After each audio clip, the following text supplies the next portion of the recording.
Hey everybody, and welcome back to another episode of Game Night Date Night, and we are now on episode 16. This is in collaborations with Games and Couples, who sponsors the series.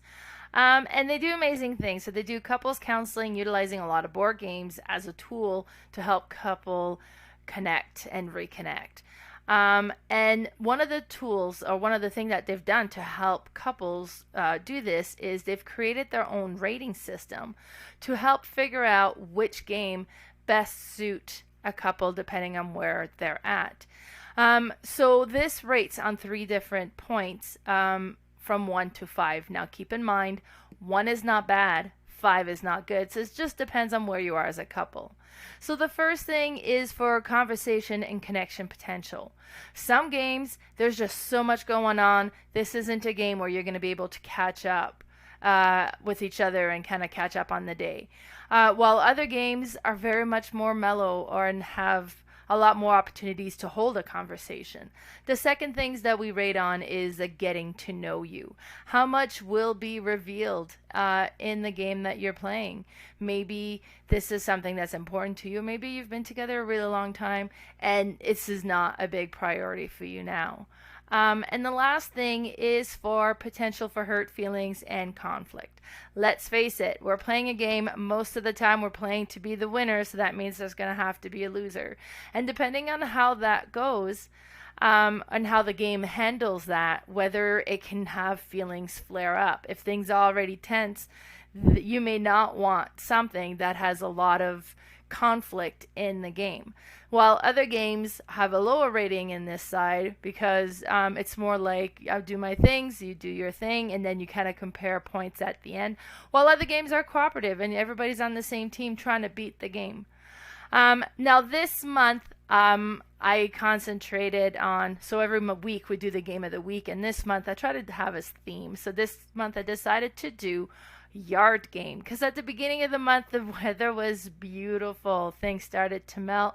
We were getting nice weather, itching to get outside. That's until the Alberta fires took place. It's been a little smoky for a lot of these games. But these are great games to take to the backyard and enjoy the great outdoors and each other's company.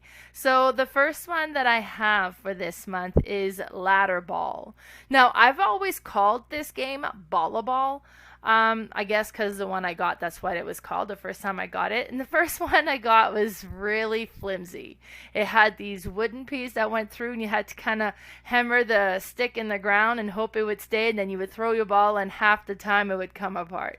So spending a little bit of money to get something that's a little bit more sturdy definitely makes a difference with this one. But let's have a look at the rating on this game real quick. So conversation and connection potential, I'm giving this one a 5 out of 5.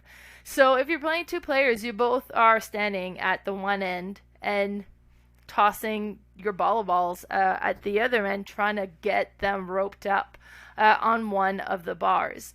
The higher bar, the higher points. If it just goes nowhere, no points. And you're trying to think, is the first one to 20 points?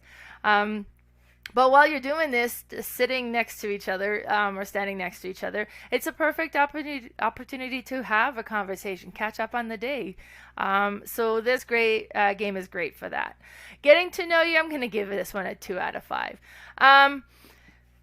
There's not that much opportunity that's going to reveal, unless they have bad throws after bad throws after bad throws. Do they get really frustrated? It's interesting to see how they handle that. And trust me, bad throws after bad throws after bad throws happens a lot, or maybe just to me. Hurt feelings and conflict, I'm giving this one a 1 out of 5. This is really where you're trying to do the best for yourself. They're not really messing with you. You're tossing your balls. You either get it on or you don't get it on, but it's completely up to you. So because of that, I'm giving this one a low score on the hurt feelings and conflict. This is another picture of a different set of a Balla Ball. This is the set that I personally own. These are 2 of my children. We were playing in the yard a few years ago now. We don't live there anymore. And this is like a multi one. It has different things that you can do with this set. And I've only actually ever played it with the Balla Ball because that's my favorite. Now, the next one that we talked about this month is Bocce Ball, another yard game that is just so fun. And what's great with this one is it fits in a little bag. You can take it anywhere. You don't need anything to set up. You can take it to the park. You can take it camping. You can play this anywhere. We would play this on the farm and we'd do like off-road bocce ball, and we'd go like in really rough terrain. And it just kind of added to the fun. But so for the rating, again, conversation, connection, potential, 5 out of 5. There's plenty of opportunities to hold a conversation while playing this game. Getting to know you, I'm giving this one a 2 out of 5 again. It's not going to be super revealing other than how they handle a bad throw, a good throw, that's pretty much it. Hurt feelings and conflict, I'm giving this one a 2 out of 5. They can knock you away from like a really good throw, and then they knock your ball completely out of the way, and it can be frustrating. So I'm giving this one a little bit of a higher rating on the hurt feelings and conflict. With this one, you have the white ball that gets tossed first, and then you're trying to get your own bocce ball as close to it as you can. We've pulled out the ruler. It's like, oh, no, I'm a little bit closer. It is just a satisfying, fun game to play. Mine, actually, I had a cheaper set that had like water inside, and after the move, the water was all gone, so they were really light and it wasn't usable anymore. So I do need to get myself a new set of bocce ball. So my birthday's coming up, so hopefully, fingers crossed. The next one that I have for the game of the week was Frisbee Golf. Now, before we go any further, I have been corrected multiple times. The official name is disc golf. I've always called it Frisbee Golf. I've always heard it called Frisbee Golf. But I guess Frisbee being a copyrighted brand, they couldn't go with it. So with this one, for the rating system, conversation and connection potential, I'm giving this one a 5 out of 5 with a caveat. This one, depending on how you throw, it can send you in complete different directions. So you may not be side by side all that often to have much of a conversation, but most of the time you will, and if not, you'll be within shouting distance. Getting to know you, again, a 2 out of 5. Just see how they handle bad throws, good throws, again. So it's not the most revealing game. And hurt feelings and conflict, this one is a 1 out of 5. You toss your disc, the next person goes. There is really no interference between the players. This is one that we had set a course, a small course at the farm, but this was after we went to a friend's house who had their farm. They had a course all throughout the trees, and it was so much fun just to go through their land and play this disc golf. And it was like this. There was like, we played in a forest pretty much, but it was so satisfying, so much fun.